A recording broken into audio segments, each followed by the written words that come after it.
Magical Mr. C. I'm over in Danbury, Connecticut today. I've got two shows and they're back to back, so I'll be kind of running around. Hopefully not like a chicken with his head cut off, but I'll keep you posted on that regardless. I got back from my Ohio tour last night. I was pretty exhausted, but that's okay. I deposited the checks. We're looking pretty good. And I've got an early start, and I'm just about ready to get set up for my first show. But I wanted to give you a quick autopsy on the events that took place at my Ohio tour. First off, the overhead wasn't nearly as bad as it was the previous year. And I won't go into all the details as to why I think it's a little bit better, but I'm just reporting that it is, in fact, a little bit better. So I'm very thankful for that. Another note is that the hotel that I was staying at was a very simple hotel, and it was clean, and I certainly appreciated that it was a little bit out of the way. So gave me a little bit of downtime, much needed. Also, a couple of notes on the show's aspects. The last show that I performed, which by the making of this video would have been yesterday, I thought that I had bombed really badly because the audience was rather stoic. They look kind of like this, and they didn't change their expression. And I thought for sure, I mean, I was telling my best jokes, usually stuff that would really sell. Oh boy, it was ice cold. I mean, I thought I had frostbite. And by the end of the act, I thought for sure I had bombed badly. But when the show ended, they cheered. And I thought it was because they were cheering because finally we get to leave this terrible place. Finally the show's over. Yay! I survived it.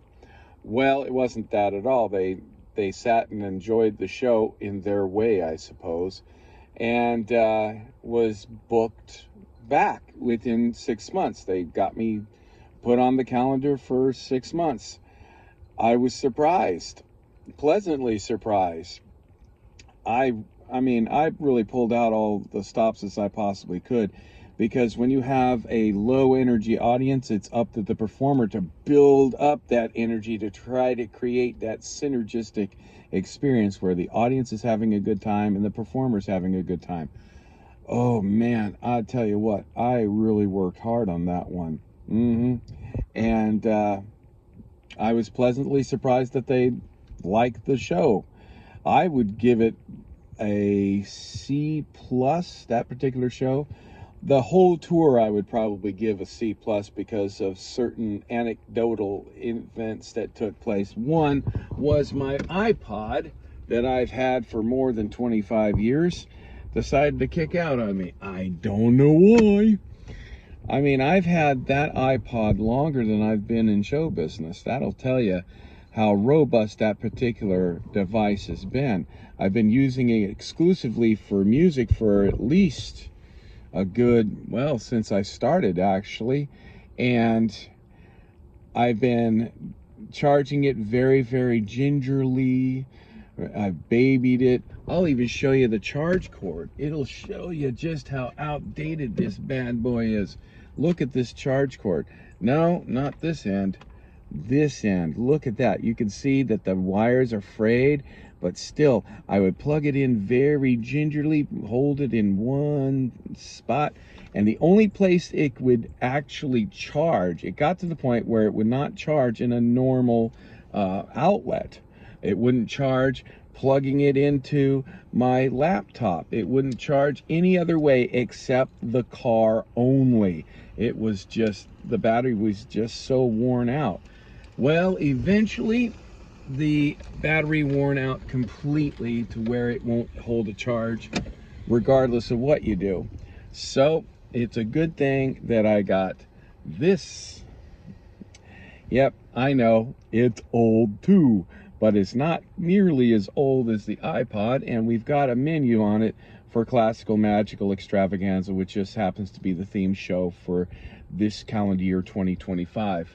There's a couple of different musical pieces on there, and so I had to kind of work around that. Fortunately, I was familiar enough with the scores to be able to adjust adequately without breaking up the momentum. So I was thankful for that. The second thing was that my floating ball, it's called Zombie. It requires the use of a Fallard, and I've been using the same Fallard for the last 15 years.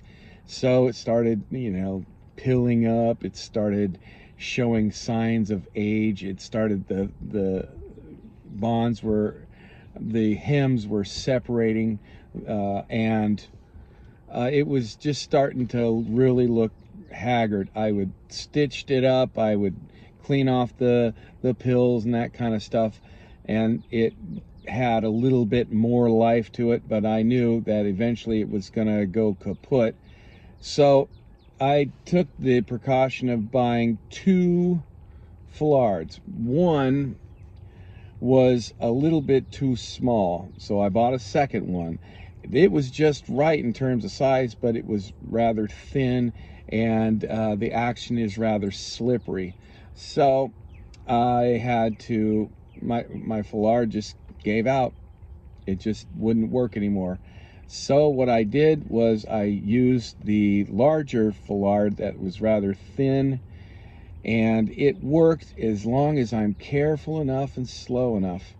I like working with stuff at 100% capacity, so I'm still breaking that part in. That's sort of the autopsy of what took place in terms of the shows. Meeting different people, that was very, very nice. Although I tend to kind of go into my own little zone when I arrive. I set up, I perform, and then I tear down and I go to the next gig. Smelling the roses and sitting back and relaxing and whatnot, that's something that's a little difficult for me to do. But I guess that's my problem. Anyway, if you like what you see on this video, hit that like. If you're new to the channel, please subscribe and share with your friends, or share with your enemies, or both. We'll all be happy, okay? Mucho apreciado. This is Magical Mr. C. Talk to you in a bit.